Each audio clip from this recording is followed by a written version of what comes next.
¿Qué estarías dispuesto a sacrificar por tu historia? ¿Un fin de semana? ¿Tus vacaciones? ¿Qué tal sacrificar tus horas de sueño, tu salud y casi todo tu tiempo libre durante más de 25 años seguidos? Piénsenlo un segundo. Imaginen despertar todos los días a las 5 de la mañana, sentarse en su escritorio y no parar de dibujar, entintar y escribir hasta las 2 de la madrugada del día siguiente.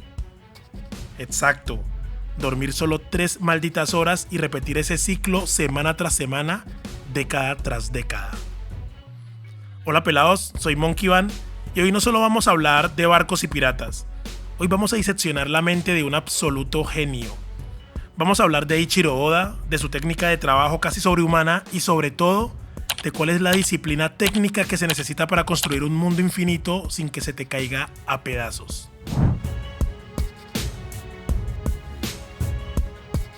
Todos queremos crear nuestro propio universo. Queremos hacer el próximo gran manga, el cómic que rompa el internet, pero rara vez nos detenemos a pensar en el peso real de esa ambición. Eiichiro Oda no es solo un dibujante, es el arquitecto de un ecosistema vivo, y para mantener ese ecosistema entregó literalmente su vida al papel. A Oda se le conoce en la industria por su infame regla de las 3 horas de sueño. Durante años su rutina fue inquebrantable, y si hoy en día toma descansos obligatorios una semana al mes, es única y exclusivamente porque la revista Shonen Jump intervino para que no colapsara por el cansancio. Esa es la disciplina pura de la que les hablo. No se trata solo de tener talento para el dibujo o escribir historias. Se trata de un compromiso absoluto y casi aterrador con la audiencia.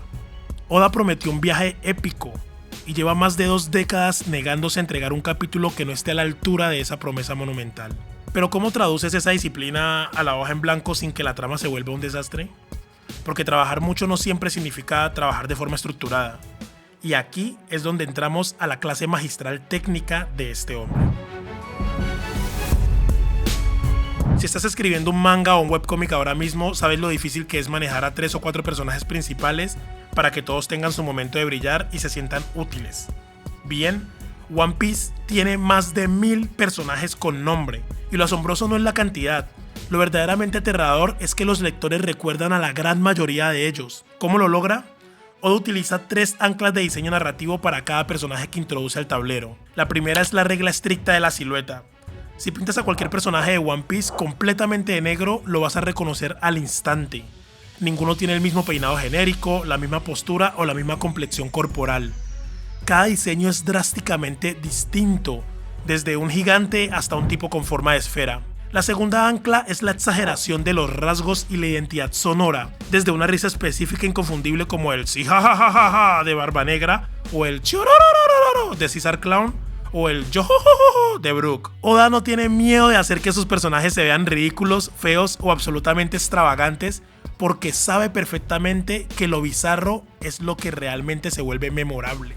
Y la tercera, y más importante a nivel narrativo, todos en el mundo de One Piece están siempre haciendo algo cuando no los estamos viendo. En la mayoría de las historias mal escritas, cuando el protagonista se va de una ciudad, los personajes secundarios dejan de existir. Se quedan congelados como NPCs de videojuego. En One Piece no. Mientras Luffy viaja a una nueva isla, el resto del mundo sigue moviéndose.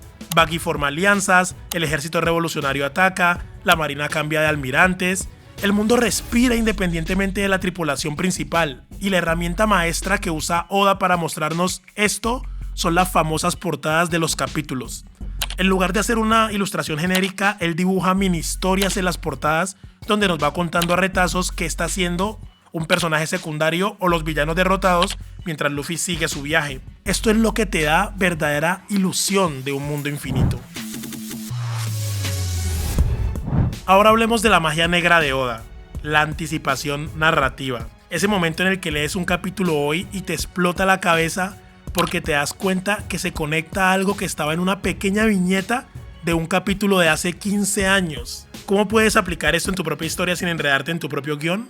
El truco maestro de Oda está en no intentar planear cada milímetro de la trama, sino en plantar misterios abiertos. Él deja caer semillas sueltas que tienen el potencial de florecer de múltiples maneras cuando llegue el momento adecuado. Cuando introdujo a Laboon, la ballena gigante, en los primeros 100 capítulos, dejó establecido que Laboon estaba esperando a unos piratas. Años y cientos de capítulos después, conectó esa semilla con la historia de Brook. Cuando Sanji se hace llamar Mr. Prince en Alabasta o menciona casualmente que nació en el North Blue, son pequeños hilos sueltos, hilos que años después se tejen para revelar que literalmente es el príncipe de un imperio militar.